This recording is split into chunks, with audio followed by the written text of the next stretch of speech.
आज मैं तुम लोगों को थोड़ा सा एग्ज़ाम के बारे में बताने वाला हूँ, कैसे क्या एग्ज़ाम तुम लोगों को देना है वो चीज़ मैं एक्सप्लेन करूँगा। ठीक, जैसे तुम लोग जब एग्ज़ाम दे रहे हो 100 मार्क्स के एग्ज़ाम तुम लोग मैं स्टार्ट कर रहा हूँ। अभी तक तो मैं चैप्टर वाइज टेस्ट ले रहा था, कुछ लोग दे रहे थे एग्ज़ाम, कुछ लोग नहीं दे रहे थे, जैसे जिसकी मर्जी। ठीक ही है, कोई दिक्कत नहीं मेरे को, तो तुम लोग अपने बारे में सोचो।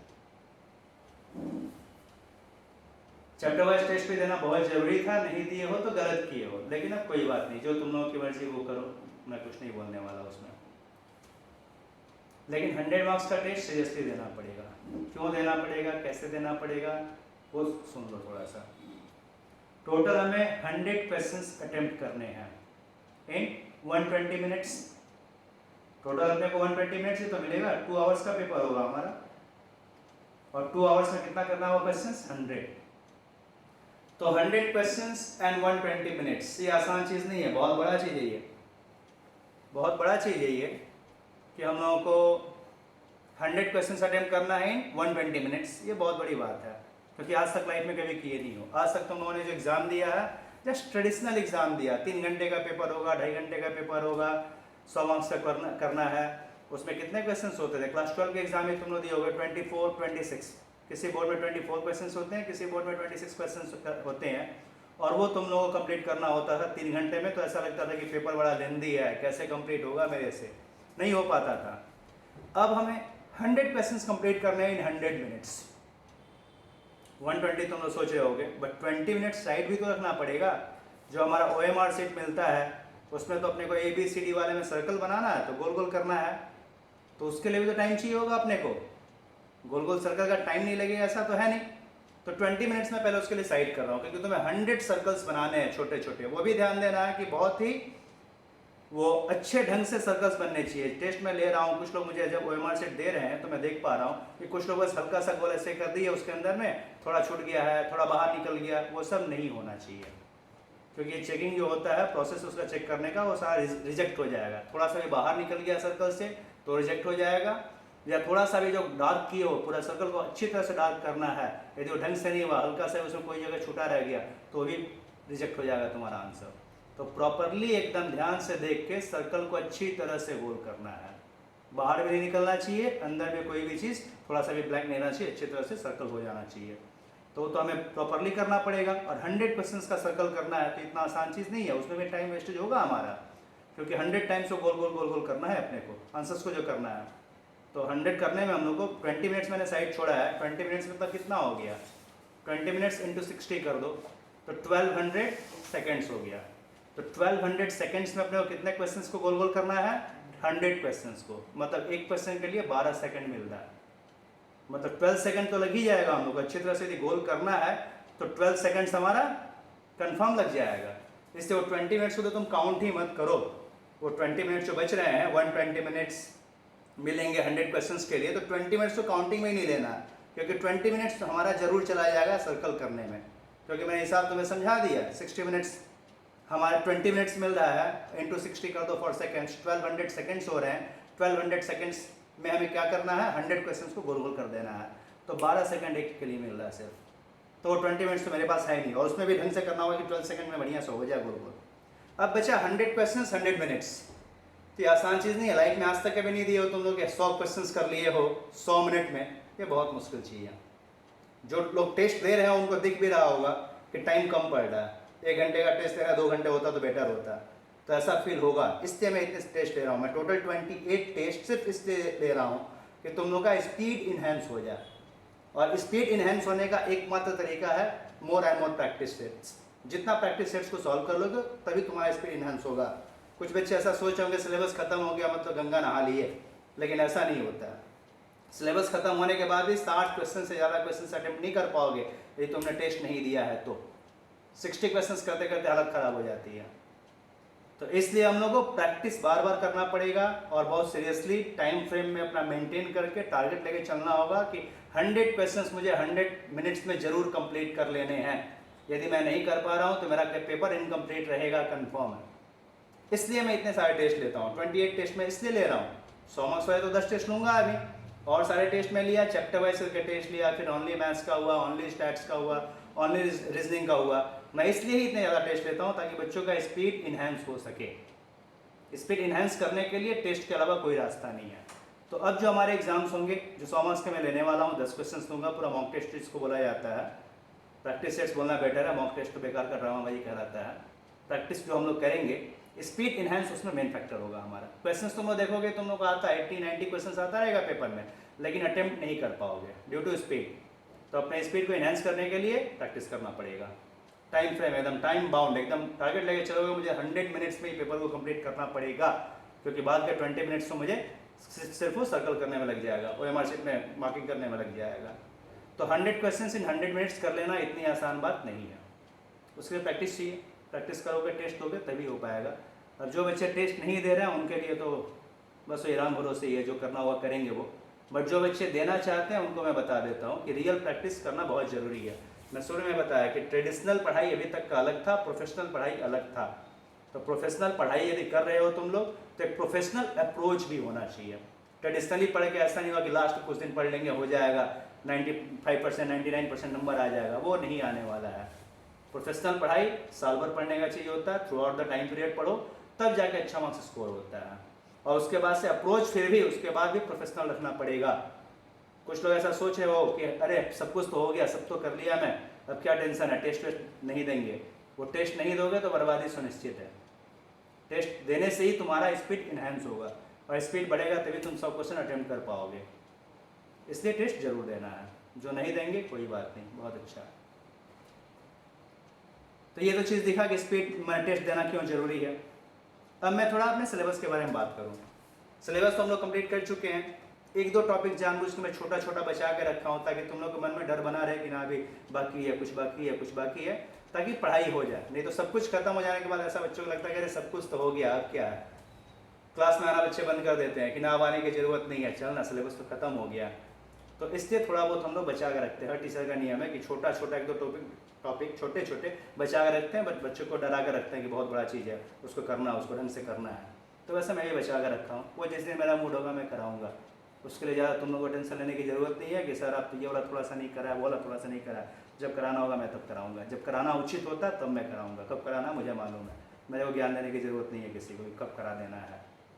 तुम लोग जितने साल से पढ़ रहे हो उससे बेसी साल से मैं CA को ही पढ़ा रहा हूँ। तो अब पढ़ने की तो बात छोड़ो, जब तुम लोग पैदा नहीं हुए थे तब से पढ़ा रहा हूँ, तो इसलिए मुझे ज़्यादा ज्ञान देने की ज़रूरत नहीं है। अब पढ़ाई के बारे में थोड़ा बताऊँ मैं। बहुत बच्चे पूछते हैं सर अब तो लास्ट टाइम आ गया, अब तो 1 महीना बचा है एग्ज़ाम का, अब क्या होगा। तो ये सबसे बड़ा फैक्टर होता है कि अब 1 महीने में क्या होगा, कैसे पढ़ें। तो उस चीज़ को मैं थोड़ा सा एक्सप्लेन कर दूँ। 1 महीना बचा मतलब अपने पास 4 वीक्स बचे हैं, यही तो 4 वीक्स बचे हैं। और सब्जेक्ट्स कितने हैं हमारे पास CA फाउंडेशन के? पेपर तो 4 है, पेपर वाइज डिस्ट्रीब्यूट करते हैं अपने। सब्जेक्ट्स तो 7 हो गए, चीज़ अलग है, पेपर अपने 4 हैं। तो एक पेपर के लिए अपने पास कितने दिन है? 1 वीक, 7 डेज। 4 अपने पास यदि पेपर्स हैं एग्जाम देने के लिए, और 4 वीक्स हमारे पास बचे हैं, 1 मंथ। तो एक पेपर के लिए जस्ट अपने पास कितने दिन बचे हुए हैं? 1 वीक।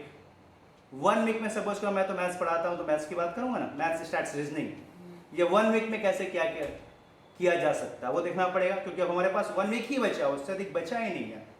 क्योंकि और सब सब्जेक्ट्स में तो अपने को देखना है, 1 वीक उसको देना होगा, दूसरे को देना होगा, क्योंकि 4 पेपर है, मैं 4 पार्ट में डिवाइड करता हूँ।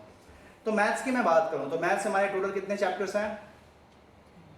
19 चैप्टर्स है। मैथ्स में 8 चैप्टर है, रीजनिंग में 5 चैप्टर है, और स्टैट्स में 6 चैप्टर है। तो कितने चैप्टर्स हो गए टोटल? 19 चैप्टर्स हो गए।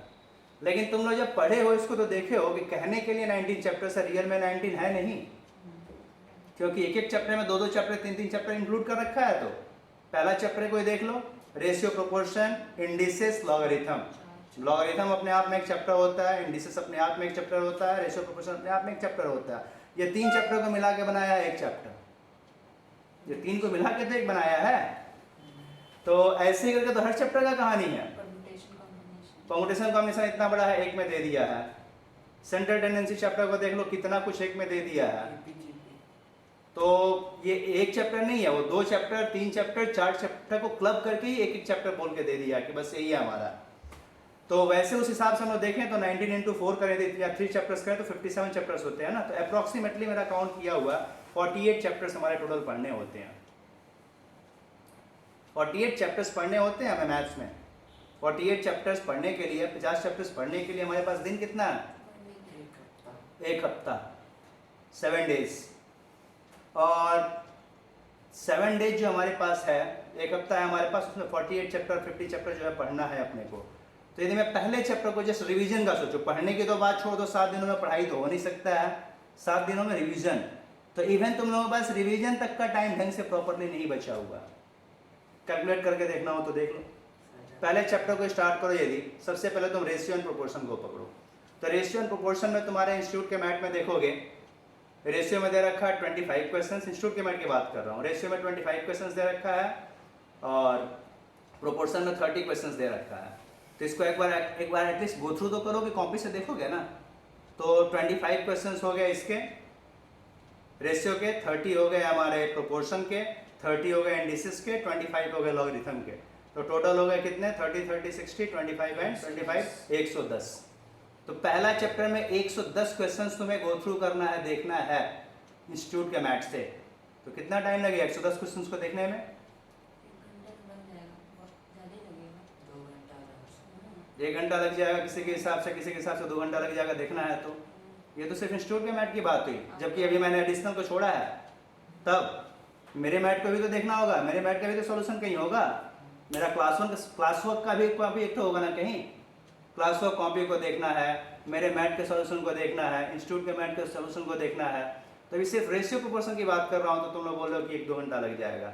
उसके बाद लॉगरिथम भी तो देखना है, उसके बाद इंडिसेस भी देखना है, तो कितना टाइम लग जाएगा? हाँ, तो सब कुछ देखने की बात कर दूं, रेशियो प्रोपोर्शन में 2 घंटा तो देना पड़ेगा ना, सब कुछ मिला के, मेरे मैथ को, इंस्टीट्यूट के मैथ को मिला के और क्लास वर्क कॉपी को मिला के 2 घंटा रेशियो प्रोपोर्शन का लग गया, 2 घंटा लॉगरिथम वाले का लग गया, 2 घंटा इंडिसेस का लग गया। वैसे करके परमुटेशन कॉम्बिनेशन का 2-2 घंटे में तो होगा नहीं, उसमें तो और बेसी लगेगा। यदि तुम लोग देखना चाहो इंटीग्रेशन डेरिवेटिव को, उसमें और 2-2 घंटे तो लगने नहीं और बेसी लगेंगे। तो एक चैप्टर को ऑन एवरेज मेरे को जो लगता है ना कि एक चैप्टर यदि करोगे ना तो 6 घंटे से कम में तो होना नहीं है। एक चैप्टर को यदि पूरा अपने इंस्टीट्यूट के मैथ के हिसाब से देखो तो 6 आवर्स से कम नहीं लगने वाले हैं अपने को, जस्ट एक बार गो थ्रू करने में, देख लेने में। तो एक चैप्टर को देखने में कितना लग रहा है? 6 घंटा। एक चैप्टर को करने में 6 घंटा। कितने चैप्टर है टोटल हमारे बुक में? 48 ना, वैसे नहीं, 48 नहीं पकड़ना, आप तो 90 नहीं पकड़ के चलना है ना। तो उस हिसाब से कितना लगेगा अपने को? 114 घंटा। 6 घंटा यदि एक चैप्टर को देखने में 6 घंटे तो लगने ही लगने हैं। तो 19 चैप्टर को करने में तो वही 7 दिन के अंदर कंप्लीट करना है। तो 7 दिन में करना है तो 3 चैप्टर एक दिन में करने पड़ेंगे ना। जब 6 डेज में 7 डेज में अपने को सिलेबस खत्म करना मैथ्स का, तो एक दिन में तो 3-3 चैप्टर पढ़ना पड़ेगा, तब तो हमारा 6 दिन 7 दिन में खत्म हो पाएगा सिलेबस। तो 3 चैप्टर्स करना होगा, मतलब कितना टाइम लग गया? 18 घंटा लग गया, क्योंकि एक चैप्टर में 6 घंटा लग रहा है रिवाइज करने में, और एक दिन में हमें 3 चैप्टर तो रिवीजन करना ही पड़ेगा, क्योंकि 19 चैप्टर्स हमें कवर अप करने हैं टोटल। तो 18 घंटा एक दिन पढ़ना पड़ जाएगा, क्योंकि 3-3 चैप्टर का रिवीजन मुझे एक दिन में यदि करूं मैं, तब जाके मेरा 6 दिन में 18 चैप्टर्स हो पाएगा। तो उतना पैनिक होना नहीं कि 18 घंटा पढ़ना पड़ेगा। कुछ चैप्टर्स तो ऐसे भी हैं जो कि कम समय में हो जाएंगे, रीजनिंग वाले चैप्टर जल्दी हो जाएंगे, कोई स्टैट्स का चैप्टर भी ऐसा है जो जल्दी हो जाएगा। फिर भी 18 घंटा घट के क्या 5 घंटा पे आ जाएगा, 4 घंटे पे आ जाएगा, ऐसा तो नहीं है, 12-13 घंटा आएगा बिल्कुल। तो अभी से, और ये मैं सिर्फ मैथ्स का, स्टैट्स का, रीजनिंग की बात कर रहा हूँ। 7 वीक डेज जो मुझे मिले हैं उसके लिए अलॉटेड, क्योंकि वैसे मुझे अकाउंट्स को 7 डेज देना होगा, इको को देना होगा, लॉ बीसीके को देना होगा, ऐसा करके तो मुझे 7-7 दिन सबको देना पड़ेगा। 4 पेपर्स मेरे हैं तो एक पेपर का 7 दिन, दूसरे पेपर का 7 दिन, तीसरे पेपर का 7 दिन, चौथे पेपर का 7 दिन, ऐसा 7 डेज देना होगा।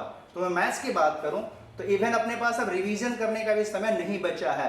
12 घंटे 13 घंटे हम लोग पर डे रिवीजन करेंगे, जस्ट गो थ्रू करेंगे, देखेंगे, तब जाके हमारा कंप्लीट होगा रिवीजन का काम हमारा। तो बहुत बच्चे ऐसा सोच रहे हैं कि अरे अभी बहुत टाइम बचा है, देखा जाएगा। ऐसा नहीं है, लास्ट 1 महीना जो बचता है ना बहुत पेनफुल होता है यदि ढंग से पढ़ा जाए, कोई प्रोफेशनल अप्रोच के साथ पढ़े तो अब देखने का टाइम सिर्फ हमारे पास बचा है, पढ़ने का टाइम गया। वो भी पूरा नहीं बचा है। जो बच्चे नहीं किए उनका तो पूरा ही बर्बादी है, कंप्लीट बर्बादी है। क्योंकि ये तो लॉजिकली दिख रहा है कि यदि मैं एक चैप्टर को देखूं, रेशियो, प्रोपोर्शन, लॉगरिथम, इंडिसेस, तो मुझे 5 to 6 आवर्स तो देने ही पड़ेंगे। उसके बाद से परमुटेशन कॉम्बिनेशन देखो तो 5 to 6 आवर्स तो मुझे देने ही पड़ेंगे। तो एक एक चैप्टर को मुझे 5 घंटा 6 घंटा तो रिवाइज कर देना पड़ेगा। और वैसे करके 18 चैप्टर्स 19 चैप्टर्स यदि मुझे देने हैं टोटल, तो वही कंप्लीट करना मेरे को सिर्फ 6 डेज 7 डेज में कंप्लीट करना है। 7 डेज में कंप्लीट करने के लिए तो मुझे एक दिन में 2.5 चैप्टर 3 चैप्टर करना ही पड़ेगा एवरी डे। मतलब मुझे 12 घंटा 15 घंटा 10 घंटा एटलीस्ट तो देना ही पड़ेगा, तब जाके मैं बस एक बार उसको गो थ्रू कर पाऊंगा, रिवाइज कर पाऊंगा। तो ये करना जरूरी है, अब तो करना चालू ही करूँगा। इसलिए मैं बड़ा प्लानिंग से सिस्टमेटिक पढ़ाता हूँ, बट बच्चे समझते नहीं है। वो समझते हैं कि वो तो दूर आदमी चश्मे से, उसके बाद छोड़ो ना, क्या बोलता है। मैं चैप्टर वाइज टेस्ट बस इसलिए लेता हूँ ताकि उसमें एक बार तुम्हारा रिविजन हो जाए, पूरा ढंग से रिकॉल हो जाए। मैं फर्स्ट चैप्टर से लास्ट चैप्टर तक अभी टेस्ट तो लिया ना, चैप्टर वाइज टेस्ट लिया, फिर ओनली मैथ्स का अलग लिया, ओनली स्टैट्स का अलग लिया, ओनली रीजनिंग का अलग लिया। तो सब बड़ा प्लान से लिया गया, प्रोफेशनल अप्रोच है ये। बट बचपना होता है बच्चों का, समझ नहीं पाते हैं। अब ट्रेडिशनल पढ़ाई अभी तक पढ़े हैं क्लास 1 से लेकर 12 तक, तो सोचते हैं कि अरे वैसे ही तो हो जाएगा। लेकिन कोई भी ये जो पढ़ाई है हमारा प्रोफेशनल, वो प्रोफेशनल अप्रोच चाहिए ही, ट्रेडिशनल वे से नहीं हो सकता। पॉसिबल नहीं कि ट्रेडिशनल वे से तुम ढंग से कर सकोगे, क्योंकि अल्टीमेटली तुम कुछ भी पढ़ लो, कितना भी कर लो, एग्जाम तो तुम्हें देना है ना। 100 मिनट में 100 क्वेश्चन तो करने हैं ना, 100 मिनट्स में 100 क्वेश्चन तो अटेम्प्ट करने हैं। अल्टीमेट टारगेट तो तुम्हारा वही है। तो तुम्हें यदि सब कुछ आता रहेगा, 100 का 100 क्वेश्चन ही तुम्हारा आता रहेगा, फिर भी तुम उसको अटेम्प्ट नहीं कर पाओगे, क्योंकि 20 मिनट तो तुम्हारा जाएगा ही खाली गोल गोल करने में ही। और उसके बाद से सम्स को थोड़ा तो सॉल्व करना होगा। 1 मिनट समय तुम्हारे पास, एक सम्स के लिए 1 ही मिनट तो है। तो आते हुए सम छूटेंगे तुम्हारे, बट कैसे वो हो पाएंगे। अभी तो मैं प्रॉब्लम की बात किया, क्या प्रॉब्लम है तुम्हारे साथ। अब मैं थोड़ा सॉल्यूशन के बारे में बात कर लूं। तो सॉल्यूशन हमारे पास क्या है। तो सॉल्यूशन हमारे पास सिंपल सा ये आ रहा है कि मैं जैसे करवाया हो तो ठीक है, वो करते ही गए हो सब कुछ। बहुत बच्चे तो किए हैं, जो नहीं किया उनको एक्स्ट्रा एफर्ट देके करना पड़ेगा। चैप्टर वाइज मेरे टेस्ट पेपर सॉल्व करने होंगे, जो मैं लिया, मैथ्स का, स्टैट्स का, रीजनिंग का जो अलग अलग टेस्ट लिया उसको सॉल्व करने होंगे, और अधिक से अधिक टेस्ट देके अपने स्पीड को इनहेंस करना होगा। चैप्टर वाइज टेस्ट लेने का फायदा यह है कि हर चैप्टर में तुम्हारा कमांड कुछ बढ़ा। हर चैप्टर से 20 क्वेश्चन 25 क्वेश्चन जो भी मैं दिया टेस्ट में, उससे उस चैप्टर के ऊपर कमांड तो तुम्हारा बढ़ा। तो वो तो तुम किए। कुछ सम्स तो लर्न ही हो गए होंगे, तुम्हें बार बार दिख रहा होगा कि इसका आंसर तो ये आना चाहिए, इसका तो आंसर ही आना चाहिए, क्योंकि क्लास वर्क कॉपी में भी किए हो, इंस्टीट्यूट का मैट में भी किए हो, मेरे मैट से भी सॉल्व किए हो, प्लस टेस्ट भी दे चुके हो चैप्टर वाइज। तो बहुत सारे क्वेश्चन तुम्हारे दिमाग में आ चुके हैं। तो अब तुम लोगों को क्या करना होगा। तुम्हारे लिए बस यही रास्ता है कि अब टेस्ट दो, 100 मार्क्स वाले हर टेस्ट को दो, और इन पेपर्स को प्रॉपरली थॉरली ढंग से सॉल्व करो, क्योंकि ये पेपर सॉल्व करना भी बहुत बड़ा बात है। अप्रॉक्सीमेटली हम लोग 3500 क्वेश्चंस कर लेते हैं इंस्टीट्यूट का मैट और मेरा मैट सॉल्व करके। मेरा मैट, इंस्टीट्यूट का मैट और क्लास वर्क से हम लोग सॉल्व कर लेते हैं टोटल 3500 क्वेश्चन। एकदम कैलकुलेटेड, अकाउंटिंग किया हुआ मेरा, पढ़ा के बूढ़ा हो गया मैं। तो ये तो 3500 अप्रॉक्स 3500 से 4000 के बीच में क्वेश्चन होते हैं टोटल, जो इंस्टीट्यूट का मैट, मेरा मैट और क्लास वर्क कॉपी मिला के होता है। उसके बाद से हमारा टारगेट होता है 1400-1500 क्वेश्चन और ऊपर से दे दिया जाए टेस्ट पेपर्स वाले। टेस्ट पेपर्स वाले हमारे, तो इसमें क्या हो रहा है कि जैसे मैं हर चैप्टर का 20-20 क्वेश्चन करके टेस्ट लिया मैं तुम लोगों का, अलग अलग लिया था ना, रेशियो प्रोपोर्शन का, लॉगरिथम का, इंडिसेस का, वैसे परमुटेशंस का, कॉम्बिनेशंस का, सभी चैप्टर्स का अलग अलग मैं टेस्ट लिया। तो बहुत सारे क्वेश्चन का कलेक्शन तो तुम्हारे पास वहाँ से भी आ गया, वहाँ से भी तुम्हारे पास अप्रॉक्सीमेटली जो आ गया, क्योंकि मैं इंडिविजुअली लिया, तो 60 क्वेश्चन तो तुम्हारा फर्स्ट चैप्टर से ही आ गया। रेशियो प्रोपोर्शन का 20 क्वेश्चंस हो गया, 20 क्वेश्चंस लॉगरिथम का हो गया, 20 क्वेश्चंस इंडिसेस का हो गया, जो टेस्ट में लिया। तो वहाँ से 60 क्वेश्चंस तो मैं टेस्ट पेपर में तुम लोगों को दे दिया एक एक चैप्टर से। तो 19 चैप्टर से काउंट करो तो बहुत ज़्यादा हो गया, तकरीबन 1000 क्वेश्चन के करीब पहुँच गया। 1000 नहीं पहुँचा तो 700-800 तो पहुँचा, जिसमें 2 ही चैप्टर से परमुटेशन कॉम्बिनेशन, तो उसमें 20-20 ही तुम्हें मिल पाया। वैसे भी काउंटिंग करके हमारा कंफर्म है कि 700 क्वेश्चन से करीब ये पहुँच जाता है। ये तो 700 अच्छे क्वेश्चंस तुम लोगों के पास कलेक्शन आ गया ना। ये क्वेश्चन जो तुम्हारे पास है, मैं टेस्ट पेपर्स में जो टेस्ट लिया चैप्टर वाइज, तो 700-800 क्वेश्चंस तुम्हारे पास आ गए अच्छे वाले कलेक्शन में। उसके बाद में ओनली मैथ्स का लिया, ओनली स्टैट्स का लिया, रीजनिंग का लिया, ये सब क्वेश्चंस मिला के तुम्हारे पास अप्रॉक्स 1000 तक पहुंच जाता है। मत पकड़ो 1000, 700-800 तो पहुंचा कंफर्म है। उसके बाद से मैं 100 मार्क्स के जो क्वेश्चंस लेने वाला हूँ अभी, 10 एग्जाम्स होंगे एकदम बिल्कुल प्रॉपरली, जैसा सी इंस्टीट्यूट में होता है बिल्कुल वैसे ही 100, अभी वो 10 क्वेश्चंस मैं लेने वाला, 10 टेस्ट लूँगा, 100 क्वेश्चन करके आएंगे, तो 1000 क्वेश्चन तो अभी तुम्हारे पास आ रहा है। तो 1000 अच्छे क्वेश्चन का कलेक्शन तुम्हारे पास आ गया, वो प्लस ये 700-800 क्वेश्चन आ गया, 1700-1800 हो गया, 3500 हम लोग पहले करके बैठे हैं, तो तकरीबन 5000 क्वेश्चन ये होते हैं। और ये 5000 क्वेश्चन को यदि ढंग से कोई करके जाए वो एनफ है। तो इसको ढंग से कम करना है अपने को, ये ढंग से प्रॉपरली कोई कर ले तो कंफर्म 90s में जाता है वो, और जो नहीं करता ढंग से वो तो सब ऊपर वाला मालिक है, जितना कर ले जो करे। अब रिवीजन के बाद मैं बताऊं, जो बच्चे चैप्टर वाइज टेस्ट दिए हैं उनका तो रिवीजन अच्छा खासा हुआ है, उनको वो जो कॉपी वाला चक्कर बताया कि हर चैप्टर को देखना पड़ेगा, वो चक्कर से तो तुम लोग निकल चुके हो। जो बच्चे चैप्टर वाइज टेस्ट दिए हैं उनको तो वो कॉपी चेक नहीं करना है, कॉपी को रिकॉल नहीं करना है, कॉपी को फिर से रिवाइज नहीं करना है, कोई रिक्वायरमेंट ही नहीं है, उसकी तरफ देखने का सोचोगे ही मत, वो प्लान बेकार प्लान है तुम्हारा जो चैप्टर वाइज टेस्ट दिया उनके लिए, क्योंकि ऑलरेडी तुमने उसे देख चुका है, उसके बाद चैप्टर वाइज टेस्ट दे चुके हो। तो अब तुम लोगों को क्या करना होगा, जो टेस्ट दिए हैं उन लोगों को इन क्वेश्चंस के ऊपर खाली रिसर्च करना होगा, मतलब अपने सिर्फ अब स्पीड को इनहेंस करने का तुम लोगों को सोचना पड़ेगा, क्योंकि तुम्हारा रिवीजन पार्ट हो चुका है और आगे भी रिवीजन होगा। 100 क्वेश्चंस मैं दूंगा तो हर चैप्टर से मिला के रहेगा ना, तो उसमें तो एक बार रिकॉल हुआ, तुम्हारा एक टेस्ट दे रहे हो 100 मार्क्स का, तो हर चैप्टर का कुछ ना कुछ क्वेश्चन है उसमें, तो चैप्टर तो रिकॉल हो रहा है। और वैसे करते करते तुम्हारा रिवीजन 10 टेस्ट ले रहे हो तो 10 बार रिकॉल हो रहा है ना, 10 टेस्ट दे दिए तो तुम्हारा तो 10 बार रिवीजन हो गया पूरा होल सिलेबस का, एक बार का नहीं बोल रहा हूं मैं, 10 बार तुम्हारा रिवाइज हो गया, क्योंकि 10 टेस्ट तुमने दिया 100 मार्क्स वाला, तो हर चैप्टर से कुछ ना कुछ क्वेश्चन है, तो 10 बार तुम्हारा चैप्टर का रिवीजन हो गया। तो रिवीजन के पीछे बेसी नहीं पढ़ोगे, टाइम वेस्ट नहीं करोगे, तुम्हें क्या करना है अब टेस्ट के पीछे पढ़ना है, जिससे कि तुम्हारा रिवीजन हो जाए। अब वो बुक को देखने का समय गया, तुम लोग के पास टाइम नहीं है और देखने की जरूरत भी नहीं है, कोई जरूरत भी नहीं पड़ेगा, सिर्फ 10 टेस्ट प्रॉपरली दे दोगे, जिससे कि 10 बार तुम्हारा हर चैप्टर रिवीजन हो गया ऑटोमेटिकली। उस टेस्ट देते समय तुम लोगों को टारगेट सिर्फ क्या रखना पड़ेगा कि मेरे को अब खाली अपने स्पीड पे फोकस करना है, मेरे को अपने स्पीड पे फोकस करना है, कैसे मेरा स्पीड इनहेंस होगा इस पे फोकस करना है। तो उसके लिए एकदम टाइम बाउंड फ्रेम में पेपर लेके बैठोगे, एकदम 12 बजे बैठ रहे हो टेस्ट देने के लिए, तो 2 बजे एकदम कंप्लीट कर लेना है पेपर को, सारा गोल वगैरह करके देख लेना कि मेरे से कितना हो रहा है। पहले टेस्ट में एकदम 60 के ऊपर नहीं जाओगे कंफर्म है, फिर होना आएगा कि अरे क्वेश्चन तो मेरे को आते थे, हम अटेम्प्ट नहीं कर पाए, टाइम मेरा नहीं मिला। पहले दिन ऐसे ही होगा 100 मार्क्स वाले में, फिर अब दूसरे दिन थोड़ा जिद रहेगा कि इस बार तो थोड़ा बेसिक करेंगे, तो ऑटोमेटिक अंदर से तुम्हें एनर्जी मिलेगा कि थोड़ा बेसिक अटेम्प्ट कर ले, थोड़ा बेसिक अटेम्प्ट कर ले, तो डेफिनेटली थोड़ा बेसिक अटेम्प्ट होगा तुम्हारा। फिर भी उस दिन में गुस्सा आएगा, ये क्वेश्चन तो आ रहा था हम नहीं कर पाए, और तुम्हारा नेक्स्ट टेस्ट में इनहेंस होगा स्पीड, नेक्स्ट टेस्ट में और इनहेंस होगा।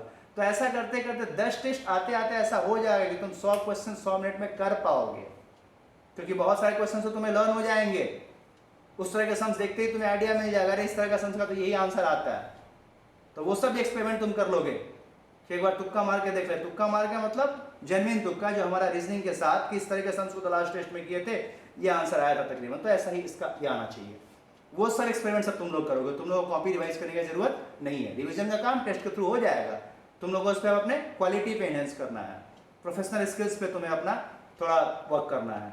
क्या करना है, स्पीड इनहेंसमेंट, और विद स्पीड इनहेंस करने का एकमात्र तरीका, हर सम्स को सॉल्व करके स्पीड को इनहेंस नहीं किया जा सकता है, अपना रीजनिंग एबिलिटी थोड़ा यूज करना है। किस तरह के सम्स लास्ट टेस्ट में मैंने किया था, जो चैप्टर वाइज टेस्ट हुआ था उसमें किया था, इसका आंसर ऐसा आता है, इस तरह का डेटा हो तो ये आंसर आता है, इस तरह का हो तो ये आंसर आता है। अब वो सब स्किल्स पे अपने काम करोगे, और वो काम करने से ही 100 तक पहुंच पाओगे, नहीं तो 100 तक पहुंचना बहुत मुश्किल है, क्योंकि 100 मार्क्स 100 क्वेश्चन तो हमें करना ही है 100 मिनट्स में, उसके लिए तो हम लोग कुछ नहीं कर सकते हैं, वो तो करना ही है, अपने को करना ही पड़ेगा, बाउंड है हम लोग करने के लिए, और 20 मिनट्स मुझे छोड़ना ही पड़ेगा गोल गोल करने के लिए, और वही प्रॉपर होना चाहिए, मैं बोल ही चुका हूँ पहले तुम लोगों को। तो अब तुम लोग इस चीज़ पे वर्क करोगे, सिर्फ ये जो टेस्ट होगा हमारा इस पे वर्क करोगे कि कैसे अपने स्पीड को इन्हेंस किया जाए। अपना तुम लोग टाइम वेस्ट नहीं करने जाओगे रिवीजन के चक्कर में, कोई ज़रूरत नहीं है रिवीजन का। जो चैप्टर वाइज टेस्ट दिया है उसको किसी को कोई रिवीजन की ज़रूरत नहीं है, डायरेक्टली तुम 100 मार्क्स वाला टेस्ट देना चालू करो, उससे होगा, क्योंकि टेस्ट से ही तो तुम्हारे पास 1700-1800 क्वेश्चन आ गए ना, 1000 क्वेश्चन तो अभी आने वाले हैं, 10 टेस्ट जो तुम्हारा होगा उससे 700-800 ऑलरेडी आ चुका है, तो यहाँ से तो हमारे पास आ रहे हैं तकरीबन 2000 क्वेश्चन तकरीबन, तो ये हमारे मेन क्वेश्चन हैं, अच्छे क्वेश्चन, इनको करना है। क्लास वर्क में जो किए थे वो सब तो रिवाइज करके ही तुम लोगों ने चैप्टर वाइज टेस्ट दिया है। अभी जो तुम 10 टेस्ट दोगे 100 मार्क्स वाला, उसमें तो रिकॉल होगा ही, रिवाइज तो होगा ही ऑटोमेटिकली। तो इसलिए ज़्यादा टेंशन लेके नहीं चलना है, लेकिन अब अपने को प्रोफेशनल अप्रोच के साथ चलना पड़ेगा, क्योंकि अब प्रोफेशनल एग्जाम देने जा रहे हैं। लाइफ में फर्स्ट टाइम तुम लोग देने जा रहे हो प्रोफेशनल एग्जाम। तो बहुत बच्चे तो इसलिए इसमें रुक जाते हैं क्योंकि उनका वो तरीका नहीं पता है, कैसे अपने स्पीड को इनहेंस करना है, कैसे पढ़ना है। ट्रेडिशनली पढ़ते रहते हैं, लास्ट में बर्बादी हो जाता है। तो इसलिए ट्रेडिशनल अप्रोच से अब काम नहीं चलेगा। प्रोफेशनल कोर्स कर रहे हो, प्रोफेशनल अप्रोच लेके ही चलना पड़ेगा। और प्रोफेशनल अप्रोच में बताया क्या है, तुम्हारा एकमात्र टारगेट है पढ़ने का, सीखने का, समझने का, रिवाइज करने का। दिन तुम लोग का अब गया, कर चुके हो, पढ़ चुके हो, तुम लोगों ने ऑलरेडी चैप्टर वाइज टेस्ट दिया है। तो अब तुम लोग को अपने स्पीड इन्हेंसमेंट में सिर्फ काम करना है, और इसलिए हम इतना सारा टेस्ट लेते हैं। मेरा टारगेट ये होता है 28 टेस्ट ऐसे ही नहीं ले रहे हैं हम। एक एक टेस्ट के पीछे कितना टाइम वेस्टेज होता है वो तुम लोग को नहीं मालूम है। बहुत टाइम वेस्टेज जाता है मेरा। एक चैप्टर का टेस्ट लेना हो तो एटलीस्ट 2 आवर्स लगते हैं पेपर बनाने में। 100 मार्क्स वाला टेस्ट हो पूरा 100 क्वेश्चंस का तो 10 आवर्स के करीब लग जाता है एक पेपर को प्रॉपरली डिजाइन करने में, ढंग से बनाने में। सोच समझ के हम लोग ही बनाते हैं पेपर्स को कि कैसे क्वेश्चंस देने चाहिए, किस तरह के क्वेश्चंस, क्या स्टैंडर्ड होना चाहिए।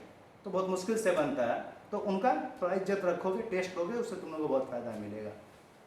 और जो टेस्ट नहीं देंगे उनका तो ऊपर वाला मालिक है जो करेगा जैसा करेगा। उस तरह के तो हर जगह बच्चे पाए जाते हैं। टेस्ट दो तो तुम लोग के लिए बहुत बेनिफिशियल होगा।